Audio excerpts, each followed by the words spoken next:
जिस दिलेर जज ने राम मंदिर पर फैसला सुनाया उसे जेल में डालने की क्यों हो रही तैयारी? क्या राम मंदिर पर फैसला देने की सजा मिल रही? वो सच जो आपसे छुपाया जा रहा।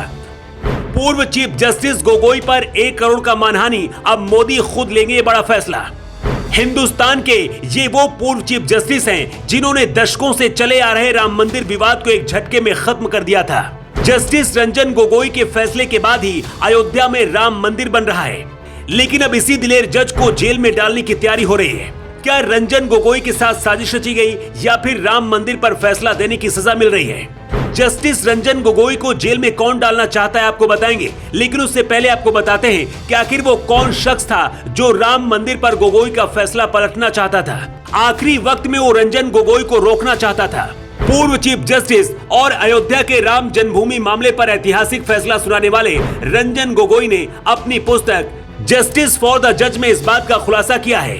रंजन गोगोई ने अपनी किताब में लिखा है, 16 अक्टूबर 2019 को सुप्रीम कोर्ट ने अयोध्या मामले में अपना फैसला सुरक्षित रख लिया था, लेकिन उस दिन एक शख्स सुप्रीम कोर्ट में प्रवेश करके इस फैसले को रोकना चाहता था। वो सुप्रीम कोर्ट में पेश हुए वकीलों में से एक था। जस्टिस गोगोई के आदेश के बाद अदालत में आने से उसे रोक दिया गया था। ऐसा इसलिए किया गया था क्योंकि उस शख्स का उद्देश्य केवल सुनवाई को बाधित करना था।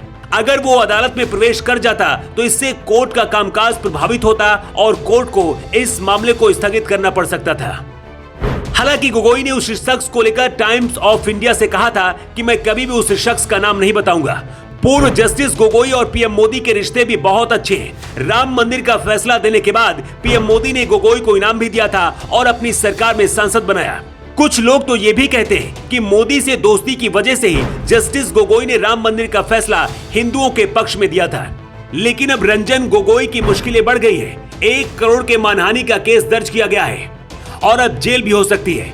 जस्टिस गोगोई किस आरोप में जेल में बंद हो सकते हैं उसके बारे में चलिए आपको बताते हैं। असम पब्लिक वर्क्स यानी कि एपीडब्ल्यू के अध्यक्ष अभिजीत शर्मा ने जिला कोर्ट में याचिका दी। आरोप है कि रिटायरमेंट के बाद पूर्व chief justice of India Gogoi ने एनआरसी के समन्वयक रहे प्रतीक हलेजा को पद से हटाने और उन्हें मध्य प्रदेश में स्थानांतरित करने के बारे में अपनी किताब जस्टिस फॉर द जज में झूठी बातें लिखी है। इसके साथ ही उन्होंने कहा है कि किताब में उनके खिलाफ भी झूठे और दुर्भाग्यपूर्ण तरीके से आरोप लगाए गए हैं। इस पुस्तक के प्रकाशन, वितरण और बिक्री पर रोक लगाने की भी मांग की गई है। जस्टिस गोगोई जिस असम के रहने वाले हैं, देश का ये ऐसा पहला राज्य है जहां पर एनआरसी कानून लागू है और इस कानून को ही मोदी शाह पूरे देश में लागू करना चाहते हैं। अगर आज राम मंदिर भी अयोध्या में बन रहा है तो सिर्फ रंजन गोगोई के फैसले की वजह से बन रहा है। जस्टिस गोगोई एनआरसी कानून का भी समर्थन करते हैं और बीजेपी की विचारधारा से भी इस वक्त जुड़ चुके हैं और बीजेपी के सांसद भी बन चुके हैं। तो क्या सिर्फ राम मंदिर पर फैसला देने की वजह से और बीजेपी नेता बनने की वजह से रंजन गोगोई को टारगेट किया जा रहा है, या फिर सच में अपनी किताब में गोगोई ने जो दावे किए वो झूठे हैं? अगर ये आरोप सच साबित हो गए तो भारत के पूर्व मुख्य न्यायाधीश रह चुके रंजन गोगोई को 2 साल की सजा हो सकती है और जेल में बंद किया जा सकता है।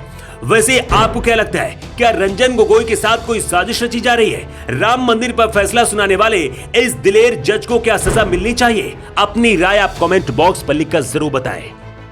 योगी के लिए ब्यूरो रिपोर्ट।